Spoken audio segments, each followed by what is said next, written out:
kasih pemirsa, Anda masih bersama kami di Sapa Pagi. Kita masih bersama narasumber kita, Dokter Bedah Ortopedi, Dr. Gilang Persada dari RSUD Campur Darat. Lanjut nih dokter, tadi kan pemulihan pasca operasi ya dok ya. Ada terkait penyembuhan jika itu anak-anak dan itu dewasa, masih berbeda ya dok ya. Terus gini dok, tips biar cepet pulih nih gimana dok?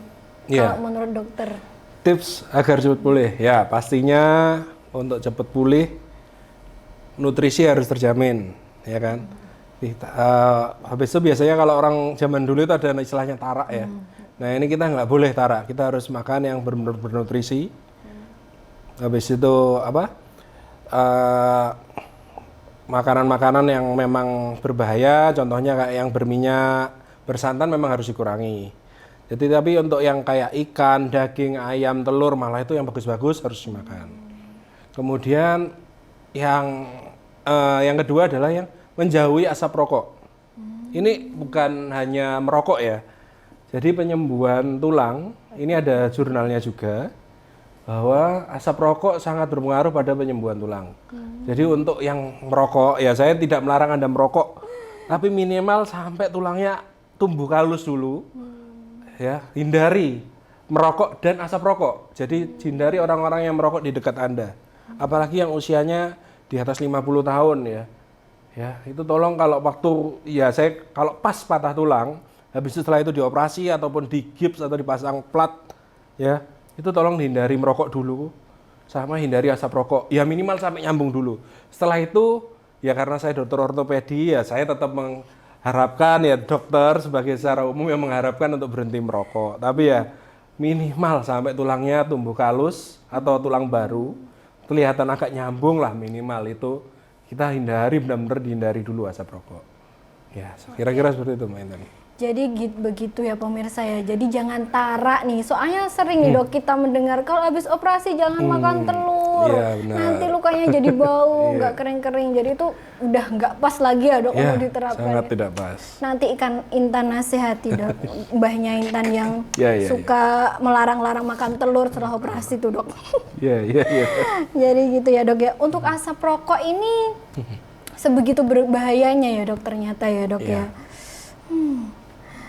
Gini dok, dokter Gilang tadi kan bilang nih kalau nggak semua kasus patah tulang itu dioperasi, ada juga salah satu digips nih dok. Sebenarnya tujuan digips itu apa sih dok?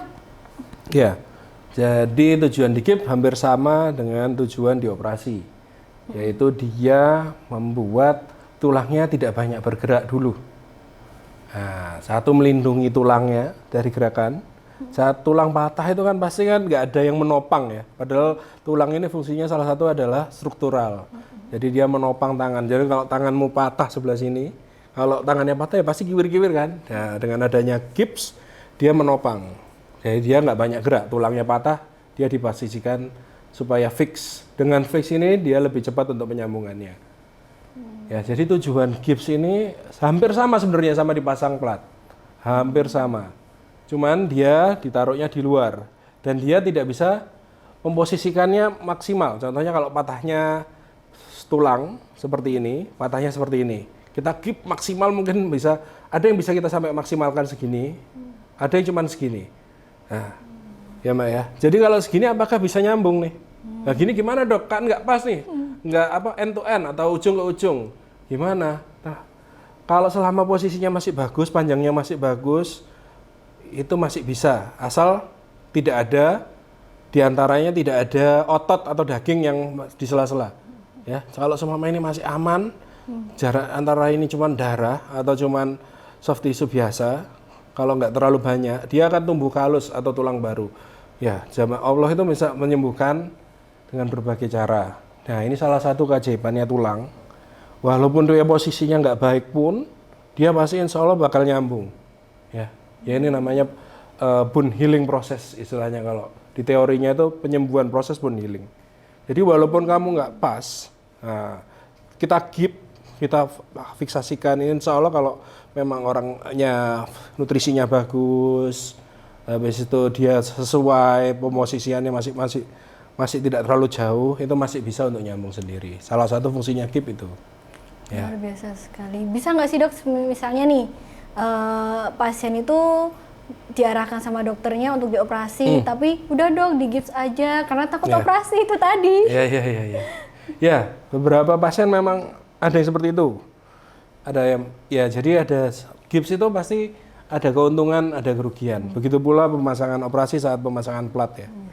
Untuk gips keuntungannya pasti dia tidak ada luka, ya kan.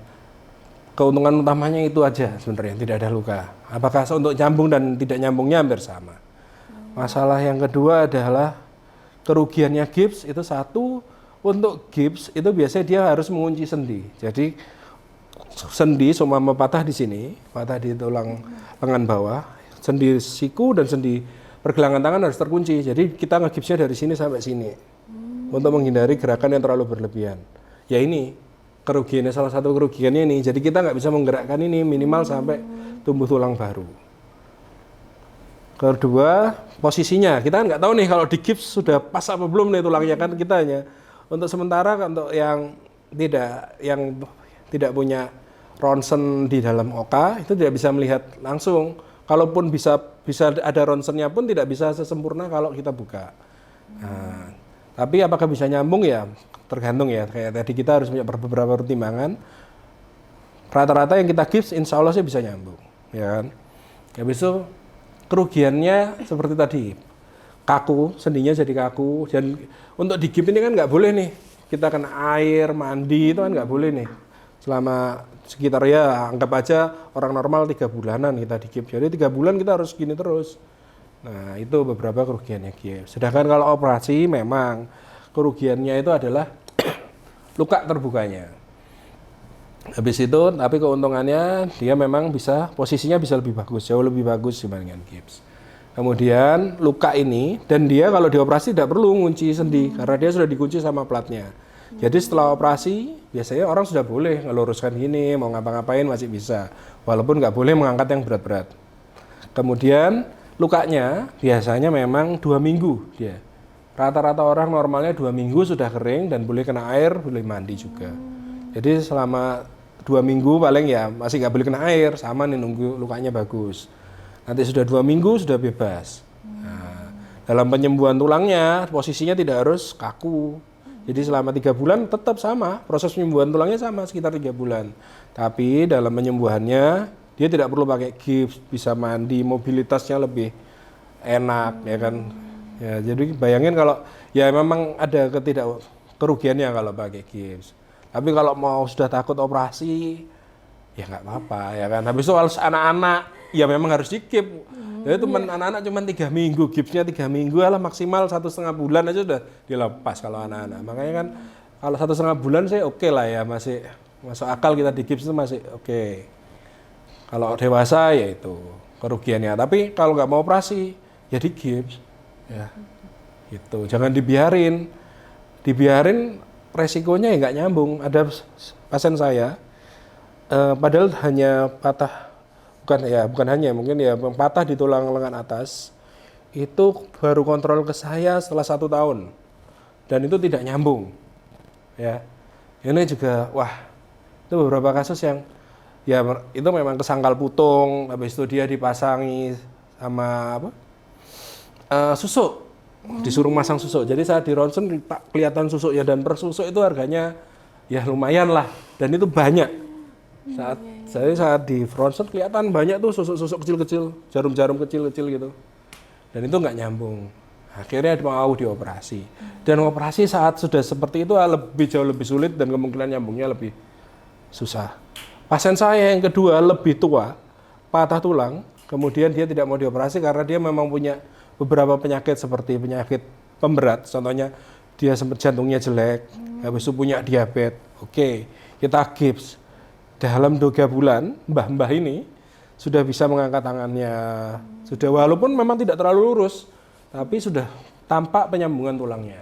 Jadi saya mohon kebijaksanaannya bagi orang-orang yang mungkin awam tidak tahu, makanya kita memberikan informasi ini untuk periksalah kalau memang takut atau sekedar takut aja. Ini patah nggak ya dok? Ya udah, periksa aja di ronsen kan kita bisa lihat nih patah nggak ya kan. Luar biasa jadi sekali, seperti sangat itu. jelas ya pemirsa. Jadi kalau gips itu harus 3 bulan ya dok Ya, ya. minimalnya 3 bulan. Nggak bisa, nggak boleh kena air. Ya, nggak boleh Tapi kena kalau air. misalnya dipasang implan bisa 2 minggu, habis Ya, itu bisa. aktivitas biasa mandi langsung los gitu ya dok ya. Ya. Lanjut nih dok. Saya tuh pernah mendengar ada penyakit yang namanya pengapuran tulang lutut nih. Oh, Mbak iya, saya iya, sering iya. curhat, katanya temennya itu loh kok kena pengapuran tulang lutut. Itu sebenarnya apa sih Iya, dok iya. itu? Banyak, ya pengapuran tulang lutut bahasa medisnya itu osteoartritis nih. Osteoartritis itu bisa di semua sendi, tapi memang yang paling banyak di sendi lutut. Nah, jadi secara definisi adalah kerusakan dari permukaan artikular dari lutut. Jadi permukaan artikular itu yang mana sih dok? Jadi antar tulang itu kan sendi nih, sendi kan ada tulang ke tulang ini ada yang bagian yang licin, yang contohnya kayak ada ya tulang ayam, ujung tulang paha ayam nih, kan ada yang putih-putih yang empuk itu tuh, Mbak Intan. Nah itu hampir sama di tulang kita juga ada itunya, atau cartilage atau tulang rawan. Ya, itunya yang rusak. Padahal kalau itunya rusak, akhirnya dia rusaknya itu kerusakannya itu sampai menembus ke tulang, sehingga saraf-saraf nyerinya bakal terangsang saat dia bergesekan. Saat muda, cartilage ini bagus, empuk, habis itu jadi untuk meredam benturan, untuk gerakan nekuk, lurus itu bagus. Biasanya dengan dengan penambahan usia, habis itu faktor-faktor resiko seperti aktivitasnya berat saat muda, baru tuanya kerasa. Gitu. Luar biasa sekali ya pemirsa, bisa dibayangkan nih kira-kira nyerinya kayak apa itu ya ketika antar tulangnya bergesekan gitu ya. Sebenarnya apa sih dok itu faktor resikonya bisa terkena? Ya, jadi ada beberapa faktor resiko. Ada yang beberapa contohnya berat badan berlebih. Kedua, untuk wanita memang pada dasar di epidemiologinya wanita lebih banyak terkena. Ini berkaitan dengan menopause. Jadi kadar estrogen yang berkurang, dia juga bisa memengaruhi kesehatan sendi. Kemudian riwayat trauma. Jadi riwayat traumanya seperti apa nih? Habis itu tadi usianya. Semakin lama usia, ya mau nggak mau kita nggak bisa ngerubah ya namanya usianya orang. Dengan semakin lama semakin tua, pasti jaringan kolagen kita semakin berkurang. Baik dokter, berarti ada beberapa faktor ya. Kita lanjutkan lagi ya dokter. Pemirsa jangan kemana-mana, tetap di Sapa Pagi.